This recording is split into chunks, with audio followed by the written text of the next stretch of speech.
Hello 11th class के सभी student ध्यान दें। आज जो हम टॉपिक पढ़ेंगे सेकंड चैप्टर का वह है रदरफोर्ड का एटॉमिक मॉडल, रदरफोर्ड का परमाणु मॉडल्स। रदरफोर्ड ने हमें किस चीज़ के बारे में नॉलेज दी यानी ज्ञान दिया। उन्होंने बताया कि जो इलेक्ट्रॉन और प्रोटॉन होते हैं, इलेक्ट्रॉन प्रोटॉन की स्थिति को ज्ञात करने के लिए उन्होंने अपना खुद का एक मॉडल, यानी इलेक्ट्रॉन कहाँ होते हैं, प्रोटॉन कहाँ होते हैं किसी एटम्स के अंदर, तो उसको ज्ञात करने के लिए एक क्या दिया, उन्होंने एक परमाणु मॉडल दिया। तो उन्होंने बताया कि उसमें उन्होंने ली क्या, सबसे पहले उन्होंने एक प्लेट ली, मेटल की, धातु की एक प्लेट ली, और प्लेट किसकी थी, जिंक मेटल की। प्लेट किस चीज़ की थी, जिंक मेटल की थी। उस प्लेट के ऊपर सल्फाइड का क्या किया गया, यानी मेटल प्लेट ली, उसमें जिंक सल्फाइड का उसके ऊपर क्या कर दिया, लेप कर दिया। लेप में से पेंट होता है ना, जिंक सल्फाइड का मिक्सर लिया और उसका क्या कर दिया, उसके ऊपर पेंट। मैंने माना कि मेरे पास मेटल की कोई प्लेट है, कोई भी धातु की प्लेट ली और उसके ऊपर क्या कर दिया, इसे पॉलिश कर देते हैं इस तरीके से। उसके ऊपर ये क्या है, जो रेड कलर दिखाई दे रहा है आपको, जिंक सल्फाइड के मिश्रण का क्या है, लेप है, लेप बोलते हैं पॉलिश, ठीक है।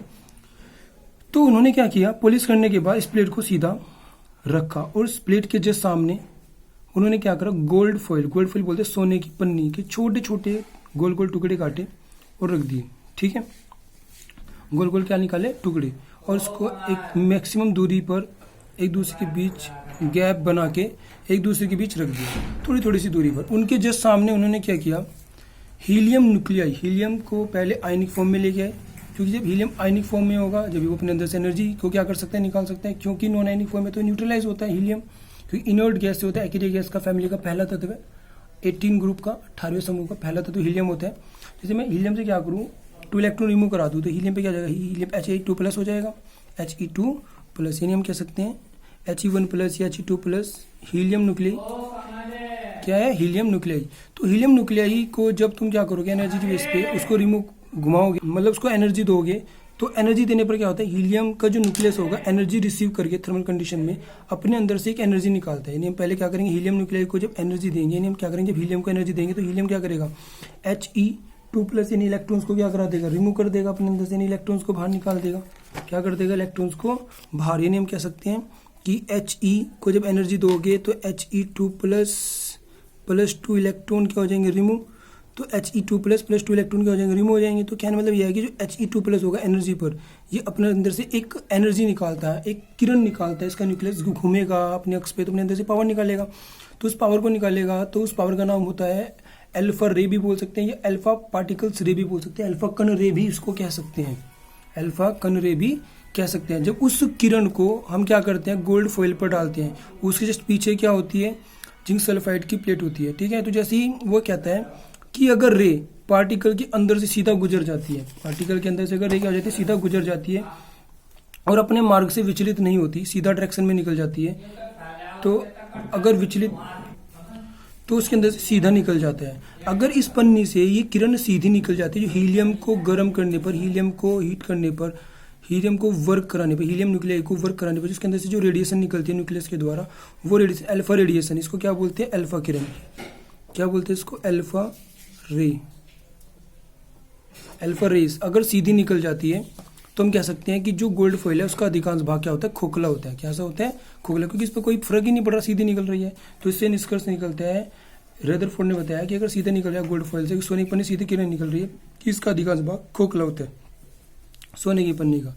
दूसरा उन्होंने कहा कि यदि हम अल्फा पार्टिकल्स को क्या करता है, अल्फा पार्टिकल्स अगर गोल्ड फॉइल के जो सेंटर होता है, केंद्र बिंदु जो होता है, अगर उस पर टकरा के, यानी जो सोने की पन्नी है उसके केंद्र से टकरा के अगर वो वापस अपने मार्ग से विचलित होती है, अपने मार्ग से क्या हो जाए, विचलित हो जाए, तो उससे यह निष्कर्ष निकलता है कि सोने की पन्नी के सेंटर में कोई एक ऐसा पार्ट है जो ये पॉजिटिव किरण आ रही है, जो ये क्या आ रही है, हीलियम के न्यूक्लियस मतलब होता है पॉजिटिव किरण निकालेगा, हीलियम का न्यूक्लियस पॉजिटिव रे निकालेगा। वो रे सोने के केंद्र, सोने की पन्नी के केंद्र से क्या हो रही है, प्रतिकर्षित टकरी उठा के एकदम आगे के मार्ग में ना जाके वापस प्रतिकर्षित हो गई, यानी पीछे की तरफ, जैसे प्रतिकर्षण होता है, पॉजिटिव को पॉजिटिव के पास ले जाते हैं।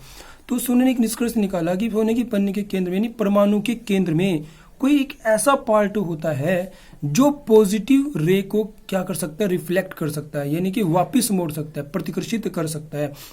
जिससे यह निष्कर्ष निकलता है कि परमाणु के केंद्र में कोई पॉजिटिव पार्ट होता है, जिसे हम क्या कह सकते हैं, सी एक निष्कर्ष निकला जो आगे साइंटिस्ट ने बताया, ये कि इसके बीच में क्या होता है, न्यूक्लियस होता है, जिसके अंदर क्या होता है, पॉजिटिव पार्ट होता है। वो पॉजिटिव पार्ट ही क्या करता है, आगे की तरफ रे को जाने नहीं देता। अगर उसके संपर्क में अगर आ जाती है तो उसको रिफ्लेक्ट कर देता है।